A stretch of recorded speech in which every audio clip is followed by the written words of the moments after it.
Olá, amado irmão e irmã. Estamos aqui para juntos agora estudar e meditar os versículos 7 até o 10 do capítulo número 1 da carta aos Efésios. Esse vídeo faz parte de uma playlist contendo vários vídeos onde nós vamos estudar desde o primeiro versículo até o último da carta aos Efésios. Dá uma conferida aí e, se possível, compartilha com mais pessoas.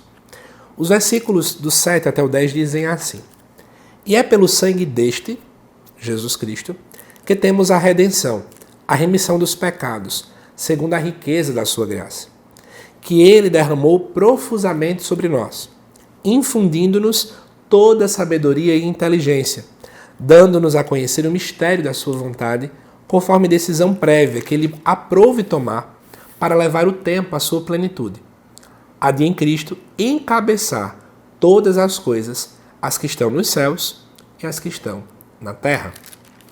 Então vamos lá. Nos vídeos anteriores eu já comentei para vocês que nós estamos diante de uma espécie de um hino. Talvez um hino até inclusive já usado nas liturgias naquele tempo. Agora nós estamos diante da terceira e quarta estrofe. A terceira estrofe seria a espécie do versículo 7 e 8. O 9 e 10 seria a quarta estrofe deste hino. E aí vamos entender qual é o foco de agora. O versículo 7 e 8, o foco está na obra de Cristo em todo o plano de Deus. No vídeo anterior, que foi que eu comentei para vocês, o grande plano de Deus é que nós pudéssemos então ser filhos e filhas adotivos. Nesta adoção, Jesus também tem sua parte. Jesus também realiza uma obra. E que obra é essa que Cristo faz? Nós vamos ver agora. No versículo 7 fala do sangue de Cristo. É pelo sangue dele que temos a redenção. E aí muita gente, quando vê isso, começa então a levantar várias hipóteses sobre o sangue de Cristo. Parece que é o sangue físico de Jesus que nos salva. Se eu for parar por esse caminho, os soldados estão salvos, porque o sangue de Cristo também respingou neles. Mas não é essa a proposta. O sangue, ele é um símbolo de uma realidade muito maior, que é a paixão, morte e ressurreição de Jesus. É pela paixão, morte e ressurreição de Cristo que nós somos salvos. Mas eu quero também elevar a teologia de vocês. Não ache que Jesus nos salvou apenas na sua paixão, morte e ressurreição. Toda a vida de Cristo foi redenção.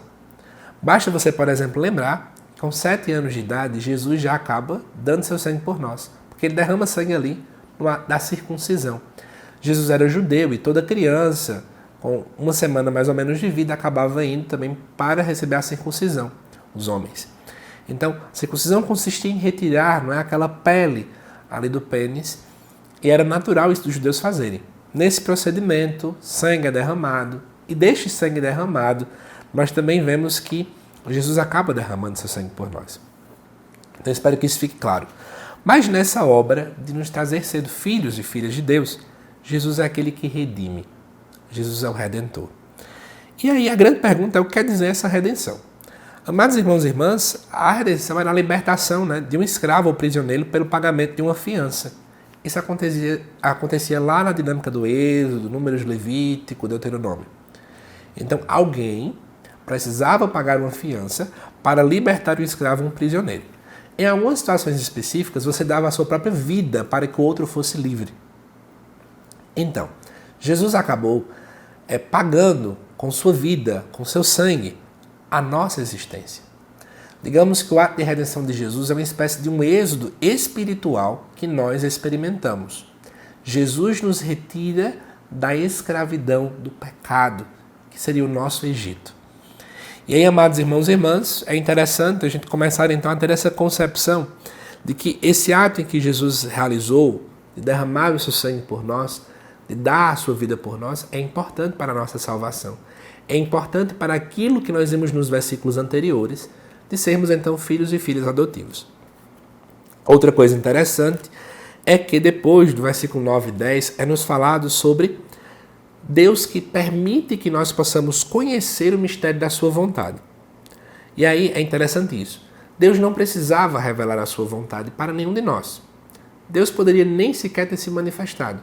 Mas por puro amor, por simples e puro amor, Deus quis se manifestar a cada um de nós, para que nós pudéssemos conhecer a sua vontade. É isso que acaba colocando aqui para a gente. Interessante que diz no versículo 10 que tudo isso acontece para levar o tempo à sua plenitude. Ou seja, a plenitude é o momento em que Deus de fato realiza seu plano. E esse plano é realizado na pessoa de Jesus Cristo. E aí é dito, e aí vem agora uma coisa muito bonita, que é qual é esse grande mistério de Deus. Qual é essa grande vontade de Deus? O versículo 10 fala de Cristo encabeçar todas as coisas. Eu não gosto muito desta palavra, tá bom? Na verdade, o original vai para a palavra recapitular. E o que quer dizer recapitular? Resumir, encabeçar.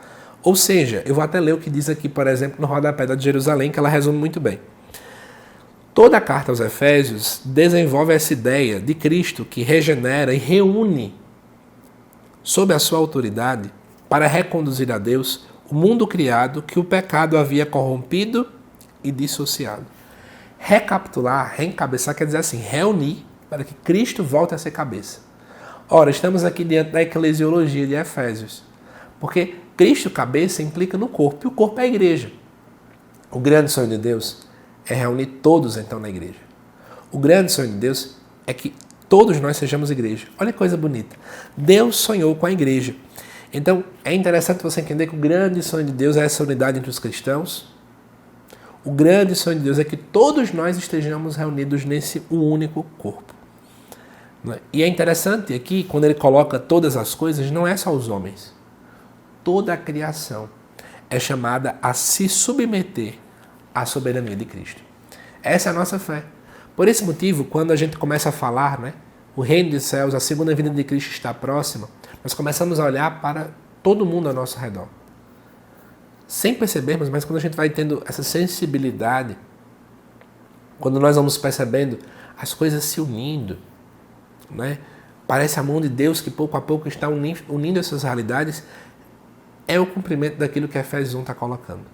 O grande sonho de Deus, que todos nós sejamos igreja, sejamos batizados, sejamos filhos adotivos, porque de fato aí Cristo une, encabeça tudo. E para finalizar, o que é que esses dois versículos, ou melhor, esses 4 versículos, acabam nos apontando? Primeiro, vamos olhar melhor para o ato de redenção e reconhecer, eu fui redimido. O sangue de Jesus comprou minha salvação, retirou-me desse Egito em que eu vivia. E em segundo lugar, eu também preciso colaborar para que esse versículo 10 aconteça, para que tudo esteja unido em Cristo, que Cristo encabeça todas as coisas, que de fato o mundo esteja unido sobre o reinado do nosso Senhor Jesus Cristo. Espero que você tenha gostado desse estudo destes versículos. Te aguardo nos próximos que estão aí e, como eu falei, compartilhe esse vídeo com mais pessoas e acompanhe aí toda a playlist sobre a carta aos Efésios, que temos muitas coisas a aprender, tá bom? Que Deus te abençoe.